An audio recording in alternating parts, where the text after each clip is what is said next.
শিব বাবা বলেন, অপকারীর প্রতি উপকারী ভাবনায় মন শান্ত স্বরূপ হয়, মন আনন্দ স্বরূপ হয়, স্বয়ং ভগবানের আশীর্বাদ প্রাপ্ত হয়।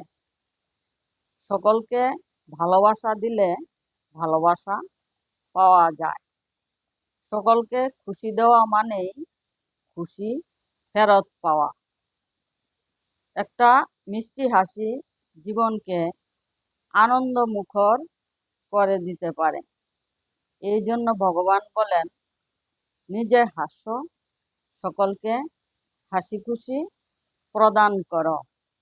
হাসি খুশির জীবন মূল্যবান জীবন, সুস্থ জীবন, হিংসা মুক্ত জীবন, টেনশন ফ্রি জীবন।